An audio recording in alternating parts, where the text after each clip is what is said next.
D'ailleurs, la mère de l'enfant volé de l'hôpital gynéco-obstétrique de Ngousso attend toujours son bébé quelque part dans la capitale camerounaise. L'exil angoissant de Vanessa, c'est une exclusivité Canal 2. C'est un sujet de Benoît Dubois-Ounana avec Jacques Simon.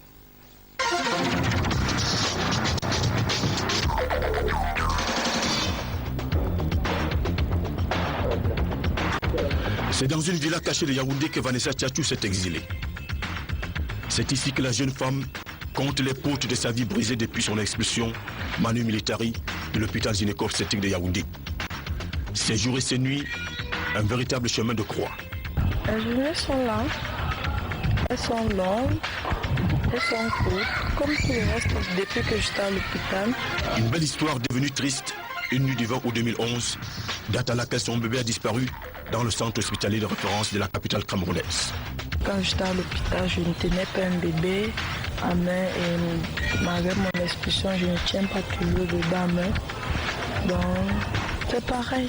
Dans les rues de Yaoundé, Vanessa a horreur de trois choses. Le regard des gens, la rumeur, mais surtout et surtout, la vie d'une mère portant un bébé. Je vois des gens qui s'arrêtent des véhicules, ils courent, ils viennent me voir. La sorcière, elle a pris 10 millions, elle a une voiture et que c'est moi qui ai vendu mon bébé, j'ai fait la maïscade. Les horizons du petit univers de Vanessa Tchatchou sont bouchés. Heureusement, il y a ses proches. Comme les essuie-glaces, ils lui permettent d'avancer même s'il n'arrête pas la pluie.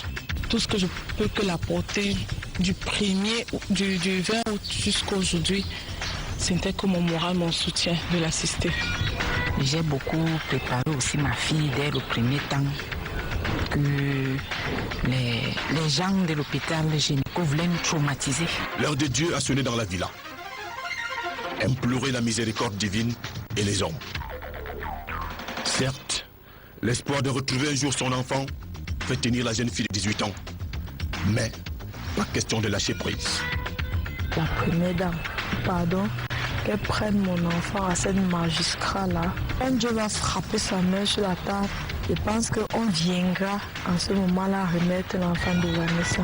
Il en faudra certainement plus pour assécher les larmes de Vanessa Tchatchou.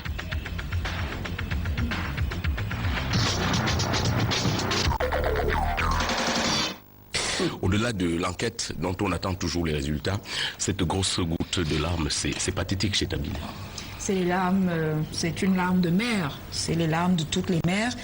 Et ça traduit l'attente, je suppose, de l'ensemble de la communauté nationale, parce que je serais très étonnée qu'il y ait quelqu'un qui dise qu'il ne souhaite pas voir le dénouement de cette affaire et une sentence qui soit indiscutable, qu'on nous démontre clairement ce qui s'est passé avec cet enfant et qu'on lève complètement les doutes. L'image de la saison d'avoir regardé. Je vous remercie tous les 5 d'être venus dans nos studios de Yaoundé pour cette émission en direct. Je voudrais remercier sincèrement la communauté camerounaise d'Éthiopie. Ils ont constitué, les Camerounais d'Éthiopie, un fan club autour de cette émission et la regardent pratiquement tous les dimanches. Un salut particulier au chef de la mission diplomatique camerounaise en Éthiopie. Merci. On se retrouve dimanche. Je serai là avec d'autres invités, probablement avec le même plaisir. Au revoir.